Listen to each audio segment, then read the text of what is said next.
La corrupción del Poder Judicial en nuestro país es aberrante y ofensiva. Qué bueno que el pueblo de México tomó la decisión de cambiar de raíz el Poder Judicial. Hola, Presidenta, buenos días. Arturo Arellano, de Canal 11. Respecto a este acuerdo histórico con empresarios gasolineros, ¿qué posibilidad hay de que se fije el costo de la gasolina magna más allá de estos 6 meses que se acordaron de manera inicial? Y si se dará una lista de las empresas que no se sumaron a este acuerdo. Sí, esta semana, como bien dice Luz Helena, van a tener reuniones con las otras empresas que no se han sumado. La idea es que sea permanente. El acuerdo se firma por 6 meses, pero no quiere decir que en 6 meses no va a pasar nada, sino que se va a evaluar los resultados y posteriormente pues va a volver a firmarse. Es un acuerdo de ellos, no subir, de Pemex de establecer una serie de condiciones en el caso de sus franquicias, y también pues de avanzar en reducir trámites y otras cosas que también les afectan a ellos. Entonces, antes de que terminen los 6 meses se vuelve a evaluar y se vuelve a firmar. Ok, Presidenta. En otro tema, quisiera preguntarle a qué acuerdos se llegaron ayer en las 2 reuniones que se sostuvieron en Estados Unidos, el secretario de Economía Marcelo Ebrard con Jamieson Gray, el representante comercial de Estados Unidos, así como el canciller Juan Ramón de la Fuente, el secretario Omar García Harfuch y el fiscal general Gertz Manero con Marco Rubio. ¿A qué acuerdos llegaron? Si hay alguna noticia. A las 11 de la mañana, 11 un poquito después, terminando el evento de Cuauhtémoc, van a dar conferencia de prensa el secretario de Seguridad, Omar, el fiscal general de la República, para todos los temas del día de ayer, incluido la reunión. Fueron en ambos casos muy buenas reuniones. Se establecieron los principios de coordinación y de colaboración y mantener estas reuniones de manera permanente, reuniones de alto nivel, tanto en el tema de seguridad como en el tema comercial. Presidenta, yo le quisiera preguntar, ¿cómo se dio la solicitud y entrega de estos 29 líderes criminales que fueron trasladados a Estados Unidos? Esto en términos jurídicos, ¿el traslado de estos líderes fue extradición o fue a qué se refiere la Secretaría de Seguridad cuando dice que fue un marco de cooperación entre ambos países? Eso lo van a informar en la conferencia de prensa de las 11 de la mañana. ¿No nos podría dar un avance, no, Presidente? Ellos le corresponde al fiscal, al secretario informarlos, ellos lo van a informar en la conferencia de las 11. Creo que va a ser en la Secretaría de Seguridad, ¿no? A las 11, un poquito después, por ahí. Yo les puedo decir una cosa, la corrupción del Poder Judicial en nuestro país es aberrante y ofensiva. Qué bueno que el pueblo de México tomó la decisión de cambiar de raíz el Poder Judicial. Es una bendición para México lo que vamos a vivir este año, de elegir a los jueces, magistrados y ministros, y que el pueblo pueda salvar al Poder Judicial de esta ofensiva corrupción para el pueblo. Sobre el mismo tema de Estados Unidos, quería preguntarle si hay alguna respuesta respecto a la solicitud de llamada que se hizo para el presidente Donald Trump. Hoy se va a definir las características, cuándo va a ser, etcétera. ¿Será una llamada o ya se acordó una reunión física? Hoy se va a definir, van a estar en comunicación. Una última pregunta, Presidenta. ¿Qué resultados hay en la mesa de ayer que se realizó con la CENTE, en la SEP, respecto a la reforma de la ley del Infonavit? ¿Del Infonavit? ¿Esa ya pasó? Del ISSSTE, disculpen. Sí. Por lo pronto se pone en pausa en lo que se realiza en las mesas de trabajo. Ok, Presidenta, muchas gracias. Hola, Presidenta, buenos días. Daniela Díaz, de la agencia Sputnik. Preguntarle, ayer el presidente Trump se volvió a referir sobre el tema de los aranceles, dijo que se va a imponer el 4 de marzo y pues bueno, lo pregunto porque pues muchos han leído la extradición de estas 29 personas hacia Estados Unidos como una posible moneda de cambio. ¿Habrá una prórroga en la imposición de estas tarifas? ¿Qué nos puede decir al respecto? Bueno, sobre el tema de estas personas va a dar la conferencia a las 11 Omar y el fiscal. Y sobre este tema, pues todavía faltan 3 días. Ok.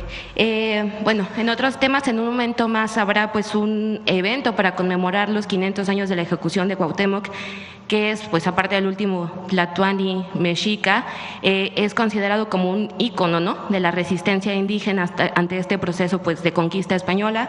Preguntarle, México reitera su petición a España que se hizo desde el gobierno pasado de ofrecer un perdón al pueblo mexicano por los crímenes que se cometieron en este proceso de conquista. Sí, de hecho lo voy a mencionar. Fíjense, una de las grandes atropellos del periodo de la invasión española fue la matanza del Templo Mayor. Cuenta la historia que sale Cortés a Veracruz y se queda Pedro de Alvarado a cargo de las tropas. Y en una de las fiestas más importantes del pueblo mexica, con todas las familias alrededor de la plaza pública del Templo Mayor, comienza una masacre. Bueno, ninguna masacre tiene justificación, pero no había nada que pudiera haber supuesto que iban a atacar a alguien. Y la muerte de Cuauhtémoc también es de una crueldad enorme. A Cuauhtémoc lo capturan, él le pide a Cortés que lo mate con su cuchillo en ese momento. Cortés dice que no, y durante años lo tienen cautivo. Lo llevan a Coyoacán, le queman las plantas de los pies, de las manos, para que pudiera decir dónde estaba el oro. Y después de eso se lo llevan hasta Honduras y lo acaban colgando en Tabasco. Se lo llevan hasta Honduras porque tienen temor los españoles de que, como es un símbolo, o era un símbolo, de que pudiera promover el levantamiento nuevamente del pueblo mexica, que tiene una resistencia histórica. El náhuatl es de las lenguas más habladas en México, pero además estaba muy menguado el pueblo mexica y las propias fuerzas de los guerreros, pues por la viruela. No solamente fue, como nos enseñaron en la escuela, que eran las armas que traían los españoles, sino la viruela había menguado, tanto que Cuitláhuac tiene unos meses nada más como Tlatoani, porque muere por viruela. Entonces los españoles tienen que reconocer estas atrocidades. Y el perdón fortalece a los pueblos, a las naciones y a los gobiernos. Y además elimina algo muy importante, el racismo. Cuando se impone la colonia en México, recuerden que había castas definidas a partir de las etnias. Y eso permaneció.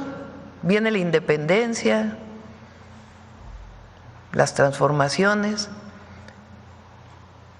y en México sigue habiendo por parte de un sector pues un racismo tremendo que viene de ahí, como si alguien fuera superior a otro. Que claro, se dice racismo, aunque en realidad en el Homo sapiens no hay razas reconocidas científicamente. Hay orígenes étnicos distintos, pero se habla de racismo. Entonces, nosotros no invitamos a la toma de protesta al rey de España, porque cuando el presidente López Obrador solicita el perdón, lo hace de manera muy respetuosa, en una carta personal dirigida al jefe del Estado español, que es el rey. Y el rey no contesta, pero sí inician una campaña en contra del presidente López Obrador en España, muy racista, como si fueran superiores. Y filtran un pedazo de la carta, imagínense. O sea, si no estaba de acuerdo el rey, pues se hubiera tomado el tiempo para escribir una carta diciéndole: presidente López Obrador, no estoy de acuerdo con su posición por A, B, C, D, E, F, en una relación de respeto de dos jefes de Estado. Entonces, para mí, yo creo que para el pueblo de México no fue una ofensa solo a un gran presidente, sino es una ofensa a un presidente de México. Y cuando se ofende a un presidente de México, sea el presidente López Obrador u otro presidente, por parte de otro Estado extranjero, pues uno tiene que ser solidario con eso. Decíamos el otro día como cuando en el primer periodo de Trump hace una ofensa entonces Peña Nieto al entonces presidente Peña Nieto, y no estábamos de acuerdo con Peña Nieto, entonces éramos oposición, pero el entonces candidato o dirigente López Obrador dice: estamos en contra de que se humille a cualquier presidente.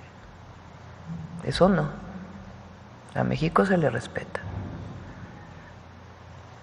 Entonces, esta petición es un engrandecimiento del pueblo y del gobierno español, de reconocer que hubo atrocidades.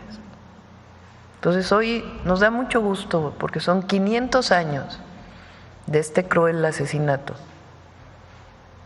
y también una reivindicación de la resistencia de los pueblos originarios y de un hombre valeroso. Gracias, presidente. Gracias, buenos días, presidenta. Citlali Guerrero, de Bajo Palabra.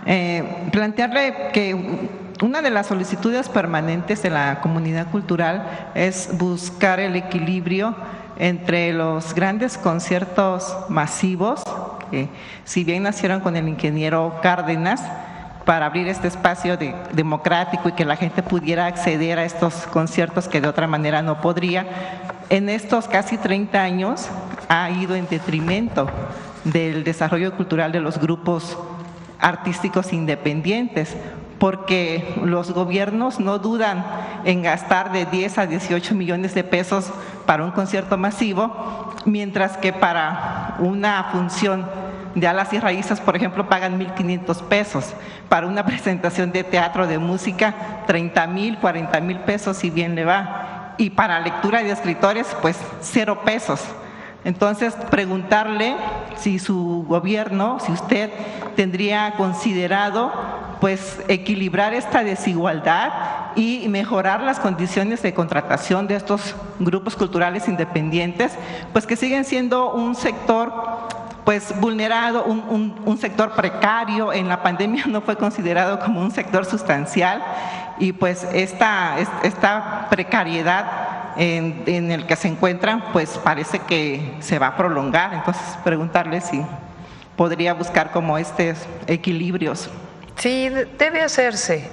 Y hay algo que también está trabajando la Agencia de Transformación, porque parece mentira cuando se contrata a un grupo cultural, a un colectivo cultural para participar en un festival o para desarrollar una actividad o para hacer algún trabajo de cultura comunitaria, tiene que pasar por todo el procedimiento de la ley de adquisiciones.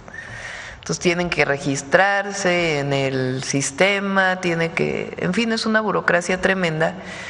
Y normalmente cuando hay un colectivo cultural, pues lo que pasa es que pues todo este tramiterio pues no tiene sentido. Tiene sentido cuando vas a licitar o vas a comprar hojas o vas a comprar algún insumo importante para el desarrollo de la actividad del gobierno o para beneficio de la gente. Pero para un colectivo cultural pues no. Entonces estamos buscando un esquema pues para simplificar todo esto de tal manera que sea muy sencillo tanto por parte del gobierno estatal, municipal o federal, tanto de contratación como de pago inmediato, porque también pasa que toda la burocracia hace que se contrata a un colectivo para alguna actividad cultural y luego se tarda meses y meses en poderle pagar al colectivo por problemas burocráticos esencialmente. Entonces estamos buscando simplificar este esquema. También pues eso ya depende de cada gobierno, pero en efecto pues debe de ayudarse a promover a los colectivos culturales independientes. Gracias, Presidenta. Bueno, una de las decisiones, yo creo, icónicas o disruptivas que hizo el presidente Andrés Manuel López Obrador fue cuando anunció que se iban a acabar los moches, ¿no?, que se hacían en las cámaras de diputados, ¿no? Y obviamente pues se terminaron como estos apoyos que se daban a varios sectores, entre ellos al sector cultura, ¿no? Pero decirle que ese esquema de los moches finalmente no fueron definidos por los grupos culturales o los grupos independientes, sino fueron establecidos como justamente por los diputados, ¿no? Pero aquí pagaron como justos por pecadores porque había muchos grupos, asociaciones civiles, culturales que hacían trabajo en territorio, en comunidades y apoyaban a atender a sectores que los gobiernos pues no les alcanza el recurso humano ni les alcanza el tiempo y ellos coadyuvan. Entonces preguntarle, Presidenta, si usted consideraría hacer una convocatoria para estos grupos, es pero muy distinto, con un esquema diferente desde Hacienda. Para eso están las secretarías de Cultura y deben desarrollarse los mecanismos para generar las actividades que permitan a todos los colectivos participar. Pero no, yo no estoy de acuerdo en aquellas filas que se hacían en el Congreso, porque participan 12, el que solicita el recurso a partir de un acto ilegal y el que lo otorga. Entonces no, muchos no, corrupción no. Desde Hacienda, lo que no, tampoco, para eso están las secretarías de Cultura. Y los incentivos que en todo caso se tengan que generar, que existen, por ejemplo, para el cine u otras cosas, de actividades. Pero son las secretarías de Cultura quienes son las encargadas de promover la cultura. Pero este esquema de a ver cómo me das para que yo te dé, pues no, ese no. En actividades culturales o en cualquier tipo de actividad. Gracias, Presidenta. Gracias. También comentarle que en julio fue anunciado por la Secretaría de Bienestar el programa Juntos Pintemos Acapulco, ¿no?, que era justamente como para recuperar la imagen de Acapulco devastado por el Otis. En agosto se hicieron como las asambleas barriales para determinar pues las casas, las gamas de colores, y en septiembre se inició este programa con la meta de pintar 300,000 casas.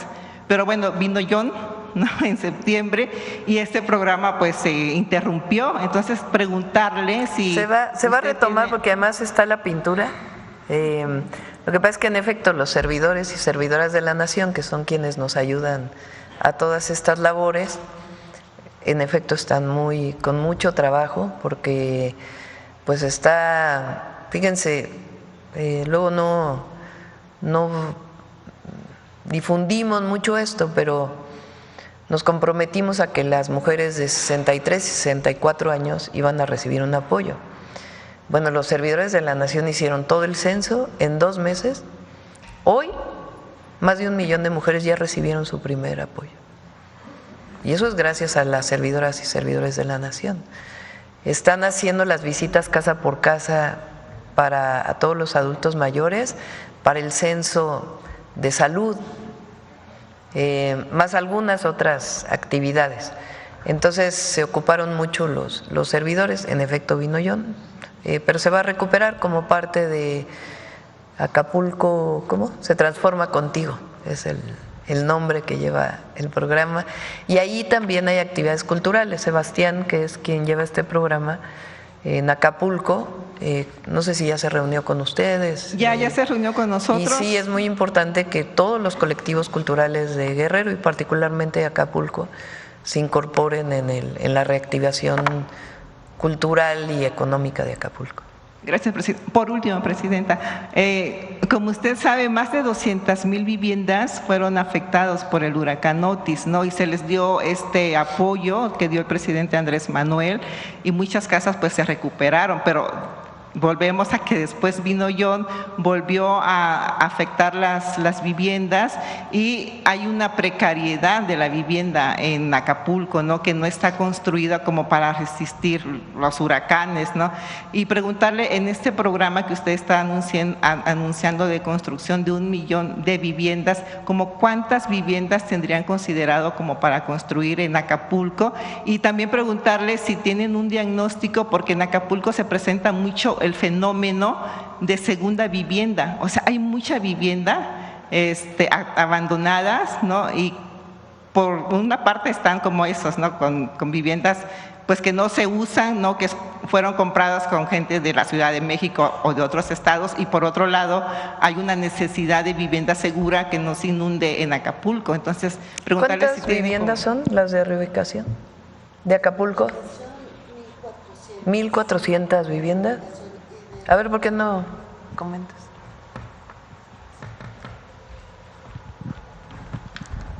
Sí se hizo un diagnóstico muy puntual de la situación de la vivienda desde Otis y después con John, sobre todo sobre la base del censo que hizo la Secretaría de Bienestar. Sobre estos datos sí se les dio apoyo en Otis para todos y en el caso de John a las personas afectadas directamente, porque si bien fueron menos los daños, fueron más fuertes. Entonces, sobre ese censo se concluye que son prácticamente 1,400 familias a reubicar. Estamos en la búsqueda de suelo para adquirir dentro del programa del 1,000,000 de viviendas y cerca de 400 familias que pueden permanecer donde está su lote, pero que se tiene que reconstruir totalmente. Entonces ya estamos en esta parte de conseguir el suelo, de hacerle ya los levantamientos puntuales para que se inicie ese programa. El resto de los daños fueron atendidos por Bienestar con el apoyo inmediato. Gracias. Sí, recuerden que en Acapulco una parte del trabajo que estamos haciendo es de prevención. Se están desasolvando los ríos, construyendo, ¿cómo se llama lo que está alrededor de los ríos? Para evitar inundaciones. Sí, protección. Octavio sabe porque como es de Tabasco. ¿Cómo se llama cuando pones alrededor del río para evitar que se inunde? Bueno, en fin, protección para evitar que se las debo la palabrita, para evitar que el río pueda salir, el desasolve. Se están levantando las bombas para agua potable, porque estaban a ras de piso, se dañaron en el Otis y después se dañaron en el John, entonces están levantando para que no vuelvan a inundarse. Se está haciendo mucha labor de prevención y además recuerden que con el John nosotros apoyamos, ahí sí no fue solo Acapulco y Coyuca, sino a prácticamente todo Guerrero con apoyos para mejoramiento de vivienda, ¿no? Pero aquellas que están en riesgo, se hizo un levantamiento, son alrededor de 1,400. La idea es que no se vayan a vivir otra vez allá por la Renacimiento y la parte alta del cerro, sino que justamente predios abandonados que están cerca de la zona centro se puedan comprar para que ahí se desarrolle la vivienda y también pues se reactive el centro de Acapulco. Esa es parte del proyecto. Sí. A ver, ya, aquí no ha preguntado nunca, después acá y ya cerramos. Buenos días, Presidenta Claudia Sheinbaum. Me presento, soy Eduardo Giuseppe de la revista Huellas de México. Acércate más al micrófono. Perdón. Y con base a los datos que nos han participado en las pasadas mañaneras, su gobierno busca que la CFE y Pemex tengan un cambio constitucional, institucional y reformas para consolidar su recuperación. En este contexto, le pregunto, doctora, ¿qué va a pasar con el Sindicato de Trabajadores Petroleros de la República Mexicana, que mucho tiene que ver en el desastre que arrastra al país, permitiendo recortes de personal de manera arbitraria, inmensa corrupción y nepotismo, además de otros actos de corrupción, ¿no? ¿Qué opinión merece, doctora? ¿Qué se puede hacer en este? Pues son los propios trabajadores. Elegir bien a sus… Pues ellos tienen que evidentemente cuando hay actos de corrupción y se denuncian, pues se tiene que proceder, pero no, el gobierno no tiene por qué estar interviniendo en los sindicatos. Eso Claro. pues es del pasado, son los propios trabajadores que deciden su forma de organización. Sí, claro.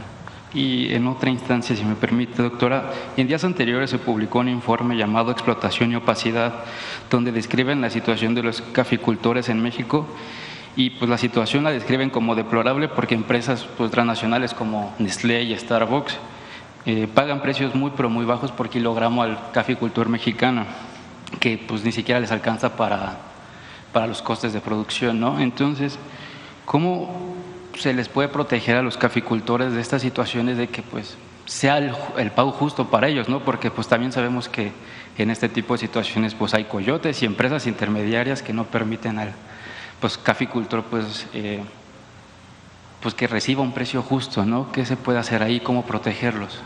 SADER está trabajando en 3 líneas. Una, así como un acuerdo voluntario con los gasolineros, Claro. como fue con el PASIC para mantener el precio de la canasta básica que inició desde el presidente López Obrador y nosotros le dimos continuidad. De la misma manera, SADER está trabajando con quienes adquieren el café y quienes lo producen para establecer un precio justo. Entonces esa es la primera línea, no solamente para el café, se está haciendo para el cacao, se está haciendo para el maíz. En el maíz incluso pues es todavía el objetivo mayor, que es que podamos en aquellos lugares donde el precio de la tortilla está muy alto, pues que esta reducción de intermediarismos pues reduzca también el precio de la tortilla. Entonces esa es una línea de comunicar mucho más al comprador con el productor. La segunda línea de trabajo es la que hace las tiendas del bienestar. Lo que está haciendo María Luisa Albores, que es un gran trabajo, para el café y para el cacao y para la miel, esos 3 productos, lo que está garantizando es la compra a un precio justo y después junta a los productores para que se procese el café. Entonces hay 2 formas en las que se está apoyando, una para el café en grano, que se pueda vender, y para incluso café soluble. Estos cafés o estas 2 presentaciones van a tener una marca, que es la marca Café del Bienestar. Y este café se vende en las tiendas del bienestar, que son las antiguas tiendas Diconsa. De esta manera, existe digamos el mercado tradicional, pero de esta manera pues va directamente del productor al consumidor y el productor se beneficia inclusive pues de una parte del valor agregado que se le está dando al café y no hay en realidad subsidio porque se compra, se procesa, lo que hay pues es una comunicación permanente. Y la tercera se está valorando, está el programa Cosechando Soberanía, que ya se va a dar a conocer muy pronto, que es un programa en donde se van a dar créditos, hay pues también coberturas por si hay asociada al crédito, a tasas bajas, y es particularmente para producción de maíz, de trigo, en algunos casos de granos, para alimentación humana y se está valorando si se incorpora el café en este programa. Perfecto, doctora, muchas gracias. Sí. Es en tanto se sigue la negociación, se detiene entonces la presentación de la iniciativa. ¿A qué se refiere? Sí, primero tiene que darse mucha información para que no haya malos entendidos de cuál es el objetivo de las reformas que se están planteando. La primera, como he explicado, se trata de que quienes ganamos en dos esquemas, servidores públicos de confianza, que tenemos salarios mayores a cierto nivel, nuestro ingreso se compone de dos partes. Una parte que es el salario base y otra parte que es una compensación. Solo aportamos al ISSSTE el salario base. La compensación no aporta nada al ISSSTE. Entonces, lo que se está planteando es que en la compensación se aporte una parte que tiene que ver con los servicios de salud, que no impactaría en pensiones ni nada, sino sencillamente le llegaría más dinero a los centros de salud y a los hospitales del ISSSTE. Pero a lo mejor la redacción no fue muy clara y los maestros pensaron que se les iba a descontar también a ellos, y no, a los maestros y maestras no se les descuenta absolutamente nada adicional de lo que ya pues en la ley está desde hace mucho tiempo. Entonces tiene que informarse bien ese tema. El segundo es el FOBISSSTE, que es muy importante para todos los trabajadores del Estado, que es así como lo que se está haciendo el Infonavit, lo que queremos es hacerlo en el FOBISSSTE, porque hay gente que ya pagó hasta 2 veces su casa en términos reales y que sigue teniendo deudas impagables. Entonces lo que queremos pues es hacer lo mismo y condonar pues un montón de deudas y poder reducir lo que están pagando los trabajadores. Esos son los dos objetivos de esta reforma. Además, pues los maestros y maestras y los trabajadores del ISSSTE en general lo que están pidiendo es que se revise el régimen de pensiones. Ahí lo que les hemos dicho pues es que sí están las mesas de trabajo, pero necesitamos revisar evidentemente pues de dónde va a salir el monto si es que aumentan las pensiones. Entonces eso es lo que se está revisando en las mesas de trabajo y por lo tanto pues no se va a aprobar la ley hasta que no quede claro y que no estén de acuerdo pues primero para los que no están afectados pues que se sepa que no se les afecta en absolutamente nada y segundo incluso que hay beneficios y segundo para todo lo de pensiones pues también seguir trabajando con ellos para ver de qué manera podemos mejorarlas.